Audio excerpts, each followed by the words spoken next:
Hi, everyone, and welcome to the Private Practice with Soul podcast. This is the first podcast for counselors that just don't align with the traditional approaches to business and that want to use their spiritual gifts, talents, and interests to create, you guessed it, a private practice with soul. So, look, leave it to me to provide you with everything you need, including strategies that you can use to increase your income, reduce your workload, and of course, increase inquiries and referrals to your beautiful soul-led private practice. I love it so much. If you haven't done it already, grab your journal, grab your pen, and let's begin. Hi everyone, how are you? I hope that you're having a really, really beautiful time. Oh my gosh, guess what I just realized? It is the end of the quarter, and of course, as you know, I like to go away. At the end of every quarter, I take myself away for a full week. And this time I was so lucky because I go away from Monday to Friday. And it means I really have 9 days off because I have Saturday and Sunday either end of that, which is great. But then where I live in Victoria, we also had Thursday and Friday as public holidays. So it's like quite a break. And I haven't been seeing clients. I've been doing a little bit of creative work. But do you know what? I'm just so excited to get away and have a break. I can't wait to go and buy some new crystals. I've been doing loads of tarot card readings lately and loving it. And I was anticipating that when I go away, I was probably going to buy even more decks of cards. But do you know what? I've amassed quite the collection. And since I've been doing all of the readings, I'm finding that I'm consistently being drawn to 2 decks in particular. I've got it down to 5 that I'm working with now, but mostly I'm calling upon the 2. So I don't know that I'll end up buying new decks. I'm open to it. Hopefully there'll be some new crystals and there's going to be lots of good food and fresh air and walking out. Oh my gosh, I cannot wait. Like my bags were packed last week.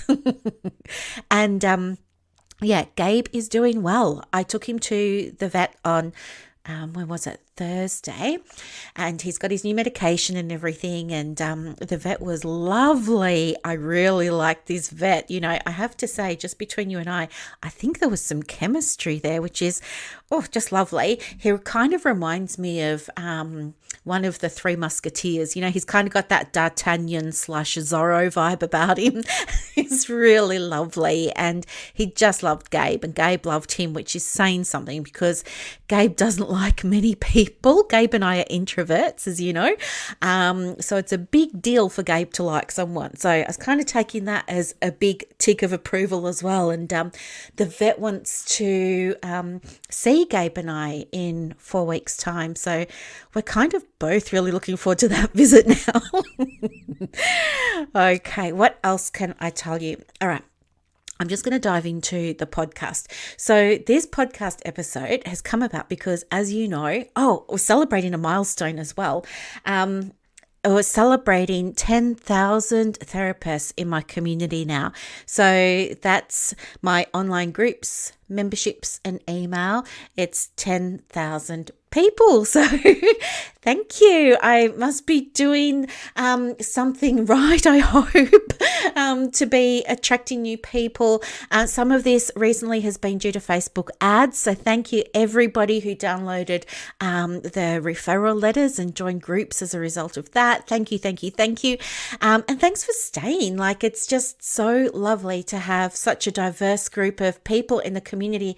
Depending on which group you're in, we have just so many beautiful, beautiful souls, and it's just such a pleasure.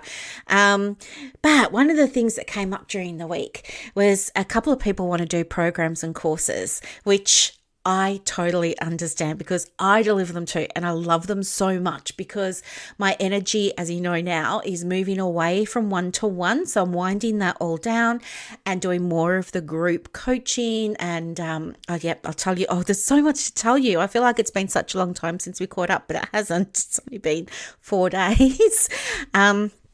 Okay, but anyway, they were sort of sharing with me, what if people don't get results from a program? And And it seemed to be like quite a concern. And I totally get it, because when I was first starting running programs as well, it's scary because you want people to get results. I definitely want everyone that I work with to get results. In fact, their success is how I kind of measure my success, and however they measure their success, whether it's them feeling like, they have a goal to show up in their private practice in a way that feels more aligned with their values. If they can do that with my support, that's a success for them, and that's a success for me then, right? So anyway, that's just kind of how I see it at the moment. Could change, but this is how I'm seeing it at the moment. So of course, I'm not the only one that wants their clients to be successful. And I think it's really important when you're running any type of training or workshop to understand and unpack a few things first, because otherwise you're going to get stuck in egoic thinking that's going to be doing its very best to keep you safe, but actually result possibly in a situation of analysis paralysis, and then nothing's going to get done. What am I talking about? I'm talking about results. How can you how is it possible for so many people to go through your workshop yet have different results? How is it possible for so many people to go through your group supervision yet have different results? How is it possible for so many people to go through your online program or course yet have different results? You know what? You're not alone. It happens to all of us. Anyone who's ever been an educator, a workplace trainer and assessor, a coach, a program facilitator, they'll all tell you not 100% of your clients are going to get 100% of the results that you wish and you have an intention and you want for them to experience. It's just not going to happen. And it's going to happen for a few reasons. But here's the thing I want you to know. Their results are not because of anything you did or didn't do, okay? We have to empower our clients to take their wins and their learnings and their lessons for themselves, okay? Your job as the therapist, as the workplace trainer and assessor, as the program facilitator, whatever title you're wearing, your job is to provide the training and give them the tools and give them the resources that you 100% believe in and know to work, right? That's your job, and to be available to support them in implementing, right? That's your big job. That's the difference between a DIY course that they could do on their own without you and them paying money to connect with you in real time on a live coaching call or in a group session or whatever it is that you're doing, like maybe with your workshop or an online Zoom. That's the difference, right? Having that implementation space. So I want to go over things that I have learned, and I've been doing workplace training and assessment since my very first real, in inverted commas, job, which was with the Brotherhood of St. Lawrence in Frankston a very long time ago. I started there in, I'm going to show my age now. What was it? 1993 or 1994. I started uni in 1990. No, I can't remember. 1993. What doesn't matter. A long time ago. I haven't updated my workplace training assessment though, because it's not my thing anymore. But here's what I can share with you from my experience, and maybe yours is similar, or could be totally different. Here are the things that I've noticed that can determine success. First off is the level of motivation of the participant. So whoever has booked in to work with you, whether it's to have a session, whether it's to do your anger management program, whether it's to do your men's behavior program, whether it's to do your trauma program, whatever it is, motivation is such a big indicator of an individual's capacity to achieve results, not just with you, but in the course that you're offering, in the workshop, in the training, with the knowledge that you're offering, the skills that you're offering. Okay, so it stands to I was going to say obvious, but that's not the right word. It's very natural that the more motivated you are in something, the more quickly you pick it up, and the more quickly you can learn and kind of run with it. But if you're there because, I don't know, perhaps you're mandated, or you're doing it to comply, or maybe a partner has said you need to go and do this course, otherwise, I might leave, or something like that, that's not really going to bring the same level of results for that person when we compare that person's outcomes with someone who was like really motivated because they loved it and they want to be there and all that sort of stuff, right? So that's the first thing, level of motivation. And you know what? It's not your job to motivate people who come to you for help, okay? That's not your job. It's their job to get the most out of what you're providing them. And it's up to them how they want to do that, Most of my things, for example, that I give to my groups are recorded. So if it's a live coaching call, for example, it's recorded. Where I can, I give them an audio version of it. I give them a chat transcript if they've all been talking in the comments. I give them a written transcript as well. So I try and, give them everything that I can. But at the end of the day, there's only so much you can do. There's only so much that's your responsibility. If they're not motivated to read your chat transcript or your transcript, or if they're not motivated to listen to the audio you provide them or the video, or they're not motivated to even turn up to the calls, well, of course they're not going to get the same results, and they'll be the same people who keep coming along saying that nothing's working for them, and they'll just keep going off on their own merry way. But their result is not anything to do with something you've done or not done, okay? So level of motivation is a big one. Here is a hard lesson that I learned. And I'm going to share it with you because although it's kind of embarrassing, I want to kind of save you from it as well. So, I am such a fan of payment plans. I am, because my background, and like my background, for those of you who don't know, super quickly, I grew up below the poverty line in, a first world country, whatever. But it meant that upbringing really influenced my beliefs around accessibility. And for me, growing up, I was like the lay-by kid. Like I knew all the lay-by ladies. I knew the lay-by ladies at Venture, at Maya, at everywhere, Target, everywhere. So I know what it's like to be blessed to be able to have lay-by or layaway, where you can still get what you want and you can still have it now, kind of like, well, I guess Zip Pay, or Afterpay. You kind of can have the thing, but you pay for it in little bits over time. And so that philosophy that I have of accessibility is driven so deep inside me that one of the things that I do is, or I have been doing, I'm not going to do any more, and I'll tell you why. I have been offering ridiculously low payment plans because I believed that other therapists and other counsellors needed support, and I believed that they needed the ability to access tools and things like that, and I wanted to be the one that could say to them, hey, do you know what, you can come and work with me, you can get all these resources, you can do all of these things, and it's only going to cost, look, we'll divide the payments by 12 months. That's what I was saying, to the point where, sometimes I've run programs for like under $1,000 and let people pay them off over 12 months.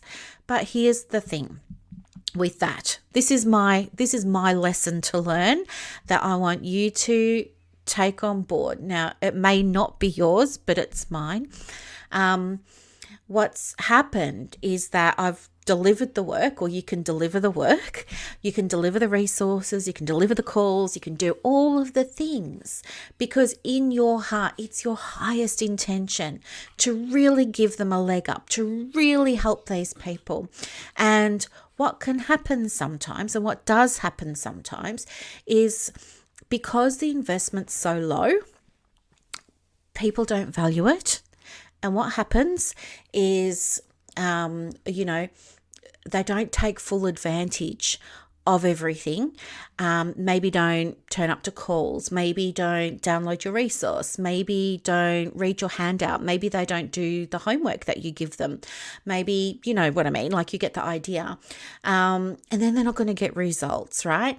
And then what happens is, after your program has finished, or like after my program has finished, and they're not getting the results because they weren't there and they didn't do the work and blah, blah, blah, blah, blah. Then what happens is, sometimes I say, do you know what? I think I'll just stop my payments now. So there are big issues around integrity when it comes to paying for things. And what I see now is that when I don't offer really low payment plans, when I just have a regular payment plan, people get better outcomes. So that's something to think about. Will I still do payment plans? Absolutely. Am I going to do them for $80 a month again? No, that is not happening again.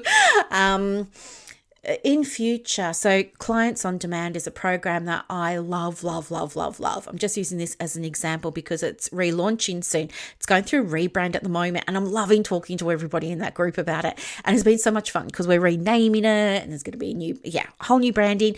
And the program's like getting this big facelift, and it's getting all this extra stuff, and it's really juicy, and I just love it so much. And I really love that there's such a beautiful community in that program that have all come together and supported all the beautiful changes that will be happening within that program. But I'm not going to have 12-month payment plans for that program, for example, anymore. For that one, if the program goes for, well, this is for all programs moving forward. If a program goes for 3 months, the payment plan will be for 3 months. If the program goes for 6 months, the payment plan will be 6 months. If it goes for 12 months, the payment plan will be 12 months. So that's how it's going to go. And I think that just makes so much more sense, because really I want to be working with people that are going to get the results. And that's one of the lessons that I've learned. When people don't have a lot of skin in the game, I'm not saying everybody, but I'm just saying in my experience, oftentimes people that don't have a lot of skin in the game, I either haven't taken a risk, or it hasn't felt like a push for them to participate or something like that. They just don't get the same results as people who do feel like they're taking a risk and they take it seriously and they make that investment. You know what I mean? And it doesn't have to be thousands and thousands of dollars. You know, a big investment to someone could be $200. A big investment to someone else might be $1,000, and to somebody else might be $10,000. That's irrelevant. But what I'm saying is, it's the level of, what do I want to say? Yeah, it's the level of perceived risk, I guess. That person has to really feel like they're putting something on the line sometimes in order to feel like they're going to get the most value out of it.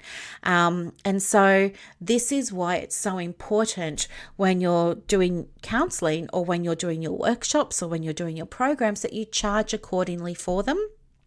And I would say, as a general rule of thumb, moving forward, if you have a program that's going to go for 6 weeks and you really want to make it affordable by giving them a payment plan, just make that payment plan 6 weeks, right? It just ties everything up really nicely, really neatly. That's it. The other factor that can influence somebody's success, somebody's results, when they come to you and they want to join your workshop or webinar or program or whatever it is you're offering, is accountability. Now, a lot of the time, you might have measures in place with what you're doing to facilitate a level of accountability. So maybe you run a webinar on Zoom, and then you put people into breakout rooms, and they've got to go and do activities and then report back, right? That's a level of accountability. Maybe you require them, or you ask them to do some homework. You give them something to work on and submit it, right? There'll be people that do that, and there'll be people that don't. Guess who's going to get the results? And guess who'll be complaining that they didn't get anything, they didn't get the benefit. So it's really important to have accountability. Why? Because it means that people will do the work because they know that there's somebody there watching, that there's somebody there that like they're being seen, they're being supported, they're being helped. And especially if you can set it up to be like peer to peer. So for example, I can't remember off the top of my head which community it is, but I have a buddy corner and people are starting to buddy up in there. I think I've got it in 2 groups actually, and people are starting to buddy up and work together and support each other and keep each other going and checking in with each other. I have a buddy that I work with sometimes on accountability stuff as well. And I like to keep her accountable for things, we keep each other accountable. And it's one of the easiest things that you can do to increase the positive results for the clients that you work with. Okay.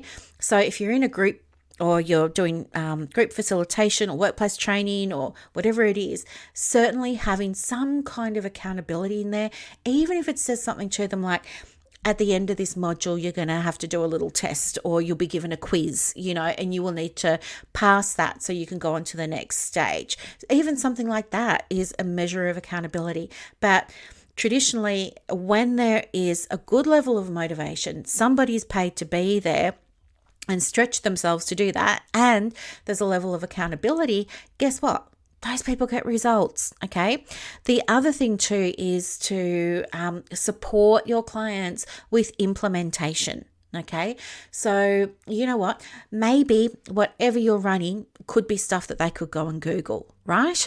And what's the difference between them being able to go and Google information and them coming to you, right? Of course, they could probably get a lot of this information online or whatever. They're coming to you because they want to have your guidance around how to implement. They want to know, am I doing this correctly? Am I on the right track? What am I not seeing here? What's the obstacle? What's the challenge? What's my next step? They're looking for that support around implementation. So you must be available to give anybody who wants it that implementation. Okay. So for example, with my programs, with my paid programs, I have things like a coaching session or a Q&A session. Now I show up to those, but it's on the participants to show up for themselves. They're going to get better results if they come to those calls and do those things than if they don't, because that's where a lot of the real-time implementation happens. In Clients on Demand, they submit work and we get the work reviewed. And do you know what? It's such a joy to, I never get upset because I love seeing, like one time there were like, I don't know how many things I had to review. Let's just say it was a lot. And I was thinking, oh my gosh, it's going to be my whole Saturday here reviewing stuff. But at the same time, guess what? It was so much joy for me to do that, because seeing people take action on their private practice, like just me in my world here, yours is going to be different, I know, but just seeing people take action, oh my gosh, doesn't it give you like the best feeling? And when you see them take action, don't you want to show up more and help them even more? I know I certainly do. It's like one of the best things for me about being a facilitator and being a coach. But yeah, so have a think about those 4 areas. So if you are looking at yourself running a webinar, a workshop, a paid training, a retreat, a course, a program, a coaching group, whatever it is, I think you can support them in getting, you can support your participants, in getting a better outcome by supporting them to find ways to stay motivated. Hopefully they can take care of their own motivation if they're professionals, and they're turning up to PD or something like that. But, maybe look at ways to support them with their motivation, or help them find ways to support themselves with that. Make sure you're pricing whatever it is you're offering at a good price point that's appropriate, and, really think about the viability of payment plans and the duration for them. As I've shared with you, moving forward, my payment plans will be for the duration of a program and no longer. Make sure that there's a measure of accountability, right? Because you want to be able to support them in getting those beautiful results. And of course, community. That's the other thing that can really help boost results. Sometimes people don't always want to listen to us. It makes more sense for people to talk to other participants in the class, to talk to other employees at the workplace training that you're delivering, right? Other participants in the behavior change program that you're running. So they don't always need to hear from you. So be okay with not getting tagged in things, and be okay with them asking each other and not you. Give them a chance to support each other. Don't jump in and give answers straight away to everyone. Otherwise, they're not going to jump in and help each other. Wait 24 hours. My thing in my paid groups is everybody will get a comment or some kind of support from me, usually within 24 hours. That'll be written feedback. But in the meantime, let everybody else comment and don't censor it. Just let them all get to know each other and let them connect with each other, because, it's that peer networking, it's that sense of community that can really help them boost their confidence and bolster results in the long run. And that's what you really, really, really, really want for them, And you don't always have to jump in and give answers too. Depending on the type of, webinar or workshop or program, whatever it is that you're running, it might not be appropriate for you to always do that. Sometimes, like if you're doing a coaching program, maybe you want to coach them through their challenge, and you can do that in your online group or in your WhatsApp or however you're doing it, right? So there are lots of different ways, but there are 4 ways that you can help your clients who do paid programs or teaching or workshops or webinars with you to get a really, really, really good result for themselves. But here's the thing, it's for themselves, right? You can't force someone to do the work. You can't hit them over the head with your homework and say, you better do this or else. It doesn't work like that. We're all adults. They're going to do it if they want to. And if they don't want to, that's fine too. And you know what? There's always going to be, I think, I studied statistics, right? I got 3 majors from my university training. University education. They were in psychology, sociology, which I loved more than psychology, and statistics. And I did not love statistics, but you had to do it if you wanted to go into an honours year, and you had to do it, from honours to get into the masters back then. So I was kind of stuck with statistics, and I was not very good at it at all. And I had a very, very, very, very, very nice professor, and his name was Dr. Peter Wright. And I don't know if he's still even at Monash now, but he was so good.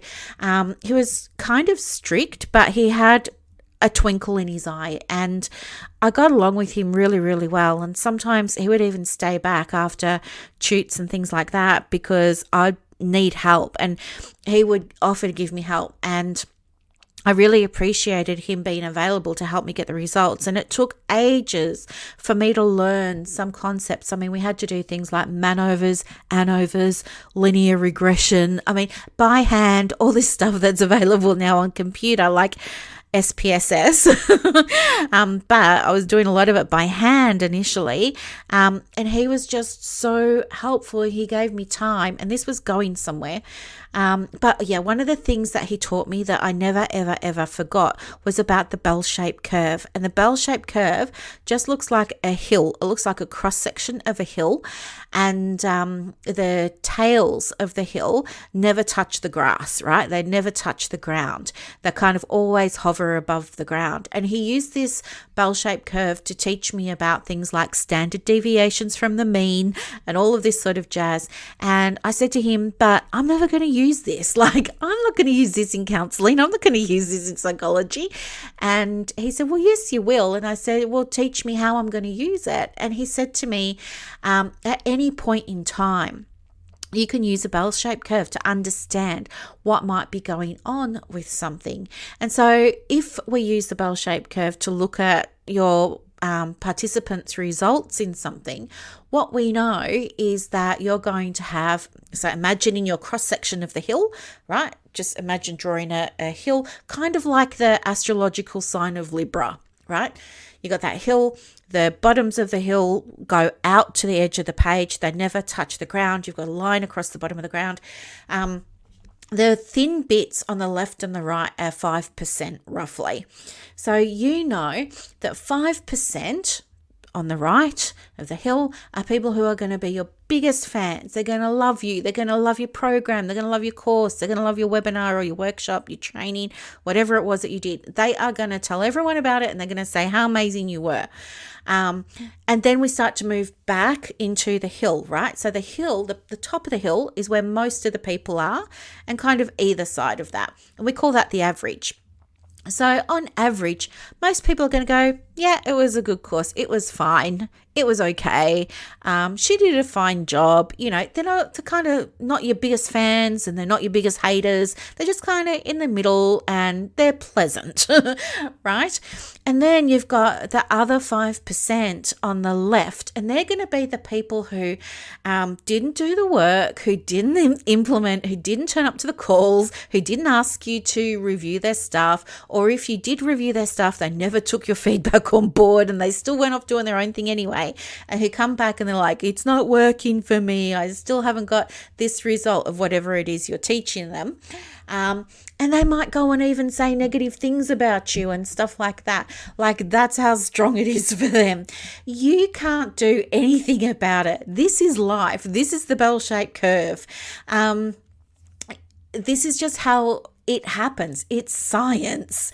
And when he explained that to me, it just makes so much sense, and it really helped me a lot with things like understanding imposter syndrome and stuff like that. Like, when you understand that you're going to have most people either don't care what you're doing, or they really support you and they really back you and they really love everything that you're putting out there, versus just this 5% or less that are just going to hate on you and say, you know, it was the worst workshop ever. Don't go and do this behavior program. She doesn't know what she's talking about. There's always going to be those people. But at the end of the day, the measure of you being effective as a training facilitator, as a coach, as a program facilitator, whatever the title is that you're working under, is not the results that they get, but it's your ability to show up and give them everything that you need, that you know works, to be available, to encourage them, to, you know, make things available, let them know those things are there, and, you know, accept that people are on their own journeys. And just because they didn't get the results that you wanted for them yet, doesn't mean that they won't. It could be that they're just not in the right headspace. It could be life has happened.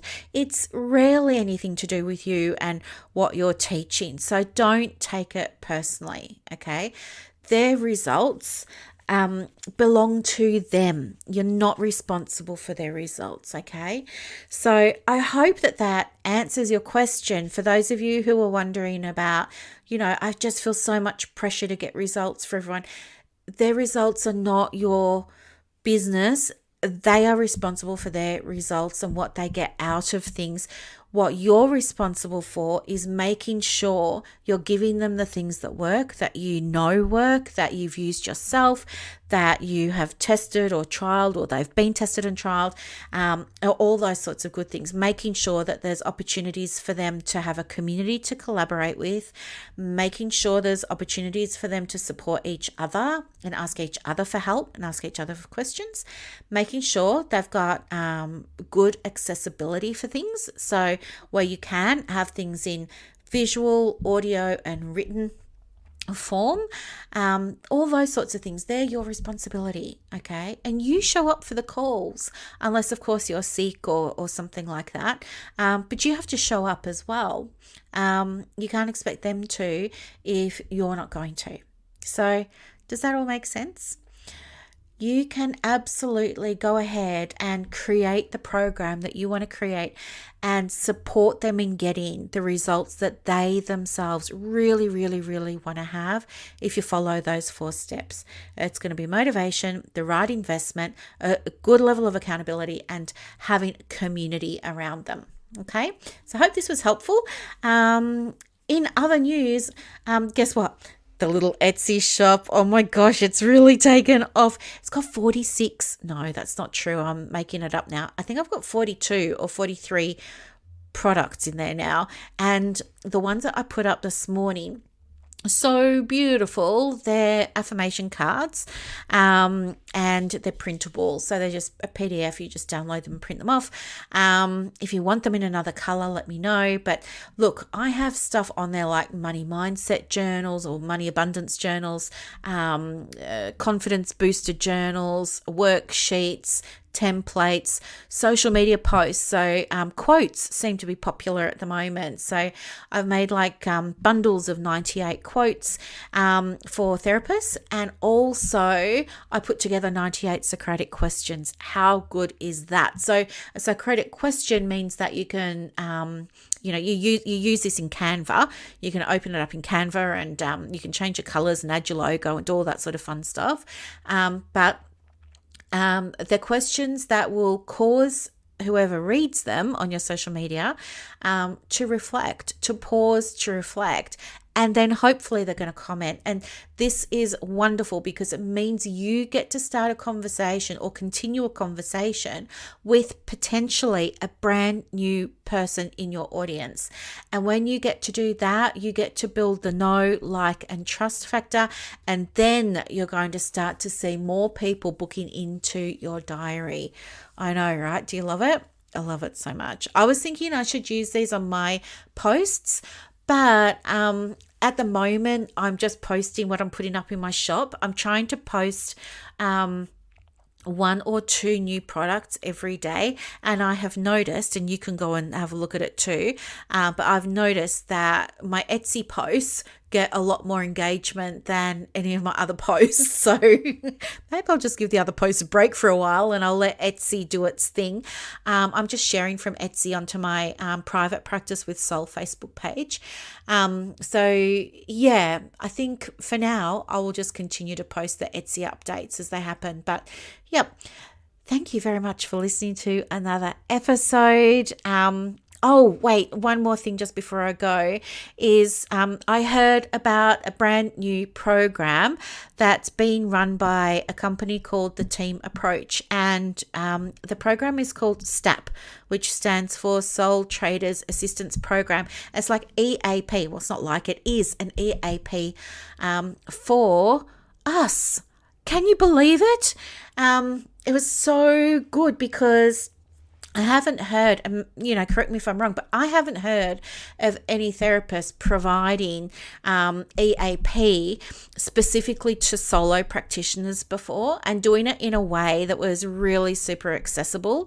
Someone was asking, I can't remember, I saw it in one of the groups. It was being discussed, and I think somebody was saying, how's it different to a soul trader just going and getting their own counseling? And the difference is that when you do the EAP, it's a business expense, so it's tax deductible, whereas if you go and get it yourself, not tax deductible. So yeah, that was one benefit that kind of stuck in my mind. So I'm thinking that I might actually go and sign up for this, because I think it would be really great, not only because it's a tax deduction, but I think it's great just to have a safety net for myself, because your business doesn't happen, your private practice doesn't happen in a straight line. There are always hiccups, and there are always going to be times where you need a little bit of support. Well, I do anyway. So I think I'm probably going to go and sign up for it this week. I just want to get a bit more information about it first. But it was advertised by a company called the Team Approach. So they're on Instagram and Facebook. I'm sure you could go and give them a bit of a Google, but have a look and see what you think. But I think it would be amazing, because one of the things we do as therapists is we look after everybody else and we put ourselves last. And I think if you had something like your own EAP, you probably feel better because you would know that you had your own safety net there. I'm just thinking out loud now. I don't know how many sessions they're offering, but I'm thinking even if I could enroll in that. So as I said, I'm just thinking out loud. Even if I could enroll in that and I could get myself maybe, you know how I go away for the last week of every quarter? Maybe in that last week of every quarter, I could also have an EAP session for myself as part of my self-care or as part of my reset and recharge, which is the purpose of that whole week. I've booked myself in to go and get massages and mud wraps and all of this sort of stuff. So it would kind of be good to do something for mental health as well. Prevention's always better than cure. So yeah, just thinking out loud, I might actually get off this podcast, make a note before I forget and just find out if that's possible, because that would be actually awesome. Yeah, so that would be 4 sessions. Yeah, okay, cool. Well, thank you so much for your time and attention. If there's anything I can do, of course, please don't hesitate to connect with me. I really value you so much, and thank you so much for being part of the community. Bye for now. I hope that you loved this episode as much as I loved putting it together for you. To get more resources to help you in your private practice, head over to Instagram. My handle is @theprivatepracticecoach. And also, if you want more inquiries and referrals for your business, let me know. I have a program called Clients on Demand that opens every quarter, and I can absolutely get you some information for that as well. You are doing an amazing job. Thank you for sharing your gifts with the world. Bye.